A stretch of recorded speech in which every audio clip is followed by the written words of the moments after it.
Hello, can everybody hear me? Does this sound good? Great. So thanks so much first for that very kind introduction. Thank you to Brinton, Dan, and Tim, all of the organizers for all of your work. It's wonderful to be here. For my presentation, for my 15 minutes, I'd like to talk about what is an apparent paradox or contradiction in American life when it comes to migration policy. So if you've lived in the US, one of the basic ways that Americans talk about the country is that it is a nation of immigrants, that it's supposed to be a haven for all, and that it has deeply inclusive practices. And yet, if you just step outside that myth-making and think a little bit about what the actual migration policies are, first, to begin with, relatively small numbers of people are actually foreign-born in the United States, and the systematic practices are deeply draconian, where folks that are non-citizens essentially live here in a permanent state of probation and face the continuous possibility of detention, removal, and other forms of extreme violence. So how do we make sense of that contradiction? And the argument that I would offer is that that tension is embedded in the extent to which we should understand migration policy as a long-term product of the US's foundation as a specific experiment in settler colonialism. And so I want to work through how the history of settler colonialism actually shapes migration policy, think a little bit about what the nation of immigrants rhetoric has meant at different moments in American experience, and then end with a couple reflections about the present. So for starters, what does it mean to say that the US is organized legally and politically as an experiment in settler empire or settler colonialism? That not unlike a variety of other settler societies around the world, so you can think of the French in Algeria, the English in Australia, in Canada, in New Zealand, South Africa, and elsewhere, that American law from the earliest days of colonization has been structured through a basic divide between the rights that are afforded to insiders and those that are provided to various subordinated communities. And in the US specifically, the structure of American settlerism was organized around a series of basic principles. So the first, drawn from the English in the 17th century, was a radical idea of what you might think of as republican freedom. So the notion that in order to actually be free, you had to have access to land, to economic independence, and to political participation. But this idea of republican freedom was very closely wedded to the expropriation of indigenous land because it required territorial expansion and settlement for the benefits of internal economic independence. And it was also very closely tied to the coercion of various kinds of subordinated labor, in particular enslaved black workers who ended up engaging in the hard but necessary productive work for the society to be able to expand. So you have expropriation and coerced labor as the two pillars of internal settler politics. But then there was this fourth component, which is for the society truly to be able to control territory across large chunks of the continent, you had to have more people than just the initial English colonists that came from Europe. And what this ended up doing almost immediately was producing incredibly lax migration policies and naturalization laws in North America by comparison with European states. And so, for instance, if you were European, came from abroad, that essentially the border, and really we can think of any of the borders between states or between the US and foreign states or political communities, was much more a port of any entry than anything like the kind of closed or fixed border that we generally associate with contemporary migration policy. And this meant that if you're a European migrant, you might have access to Western land grants even before formal citizenship. You'd have access to voting rights. So by the time we get to the later part of the 19th century, the majority of states and territories in the United States provided for non-citizen voting, but conditioned on whether or not you're of European descent. So if you're a non-citizen that declared your intent to naturalize, whether or not you ever actually naturalized as a US citizen, you would still have voting rights. And what's key here is that there was a construction of particular communities as ethno-culturally suited for the internal project of freedom. So if you're viewed as culturally fit, then you're seen as a co-participant in the project of settler expansion and colonialism. And this created a profound divide or dichotomy because you have a variety of other communities. Obviously, indigenous peoples that were expropriated on their own land, but then also black persons, whether enslaved or formerly free, that were systematically denied various kinds of rights. For black people that might be citizens, you might not have access to even enter into Western territories, let alone access to Western land grants or things like voting rights. Or Mexican Americans after the Mexican-American War, who had their land essentially colonized and faced various forms of discrimination. Or Chinese migrants. So you had, on the one hand, a project of profound incorporation, and on the other hand, what you can think of as a stratified structure of subordination for a variety of different communities. And this ended up emphasizing something that would also be unfamiliar, which is it was much more important whether or not you were a settler than if you were a formal citizen for the benefits of membership. We tend to think today that the main divide is between citizen and non-citizen. But throughout large chunks of American history, the main divide really was, are you read as somebody that is a settler insider, regardless of your citizenship, or are you viewed as someone that's one of the variety of different subordinated non-settler populations? It also, over time, emphasized a focus on whiteness. So we think of whiteness as a category that marks racial dispossession, which is absolutely what it does. But whiteness in the 19th century was also an amalgamating category. And this is the first kind of significant moment of thinking about the idea of a nation of immigrants, which is, in Europe, race was oftentimes associated with nation. And there was an idea that people of different nations, French, Scottish, German, Irish, did not come together. In fact, to give rights to somebody that's French in England would be to allow a foreign potentate or leader to be able to have control over property and individuals within your own monarchical territory.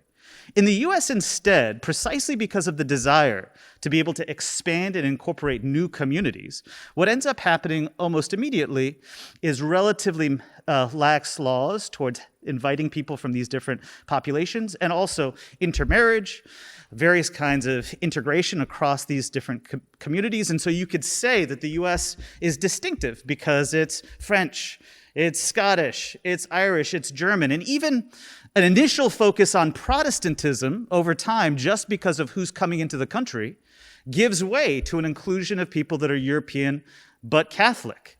And all of that creates this idea that the country is a kind of melting pot. But notice, it's a melting pot that's read increasingly in racial terms based on who's white. So white gets to be an inclusive category, but that then hardens the divide between those that are on the outside looking in. People that are black, people that are Chinese, Mexican, and certainly indigenous. And both of these things go hand in hand. And you can see this especially in the policies that start to take root from the 1870s to the 1920s.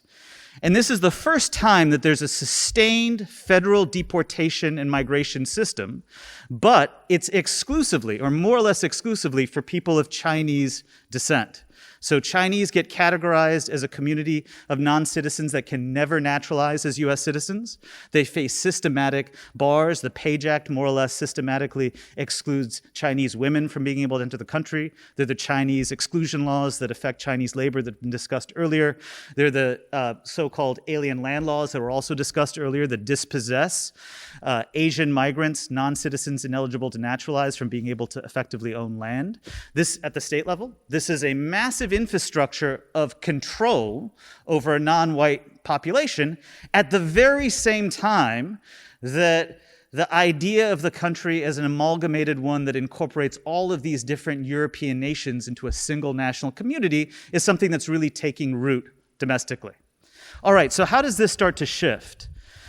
In the early part of the 20th century, the central issue essentially is that industrial hierarchy and conflict means that more and more European migrants are no longer thought of as co-participants, especially after the so-called closing of the frontier, but rather as economic threats to native-born European American laborers and workers. And so this leads to the development of an entirely new system of border controls, literacy tests, quota system, and then 24 national origins quota that eliminates migration entirely from Asia and Africa, and then transforms new migrants into overwhelmingly from Northern and Western Europe, 84% after 1924. And indeed, by the time you get to the mid-20th century, the population of foreign-born has dipped from 15 to 5%. But this period in the mid-20th century has this other sort of surprising effect. Just as nativist politics is on the rise, and that racial purity and judgments about white supremacy are really shaping the terms of who can even enter at all, it's also the case that around the world, the countries are decolonizing, so that you have global projects of anti-colonialism. You have a war during World War II fought against Nazi Germany that's fought, at least in part, on anti-racist terms. You have a Cold War conflict with the Soviet Union in which arguments about American anti-racism become central as a way of thinking about winning hearts and minds overseas. And this is when the idea of the nation of immigrants really takes hold. So it's through John F. Kennedy's book in the late 1950s, but it's predicated on the idea that actually the US has always been this haven. The proof is the experience of quote-unquote ethnic Europeans and the ways in which they were incorporated into legal and political communities, especially during the New Deal. All of this, of course, is happening at the very time in which strong border controls are systematically excluding people from entering the country.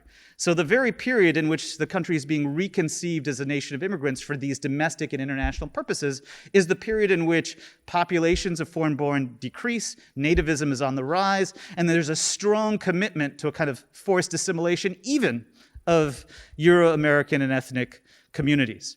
And then the second really significant thing happens, and this is more or less where I'm going to end the history and provide a couple final reflections, which is in 1965, as a fulfillment both of civil rights arguments, but also of this nation of immigrants ideal, you have the elimination of racially restrictive quotas through Hart-Celler.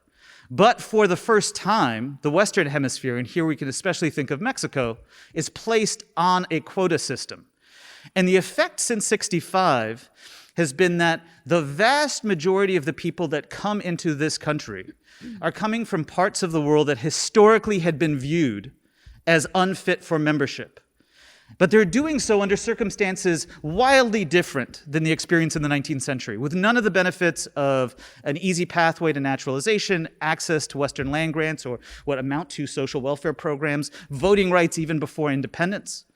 And so you have a structure in which you have more and more people coming from effectively the periphery of American power to the center. So the periphery where US power is hot, to the center where US power is operative, but under conditions in which they don't have any of the same benefits of past migrants, European migrants, and find themselves engaging in the hard and coerced forms of work that are necessary for the society to reproduce itself, the essential labor, but denied of legal labor protections, a variety of other kinds of legal rights, let alone political rights like voting. And if anything, contemporary migration policies today replicate key elements of what you can think of as the settler dynamics of who gets access to movement and who finds their movement controlled. Indeed, you can say that essentially what we're seeing at present is the perpetuation of a long-standing duality that's marked settler notions of sovereign power, where there are checks and balances for those that enjoy rights on the inside, law and order, and then for those that are on the outside, near continuous discretionary violence that applies depending on the specific circumstances of the subordinated community. And so that leaves us with the puzzle of the present, which is the long-term puzzle of American life, namely, to what extent can you actually have something like a project of emancipation for a variety of different subordinated communities in a context in which the right of freedom has always been bound to the projection of various kinds of settler controls? Thanks. Thank you.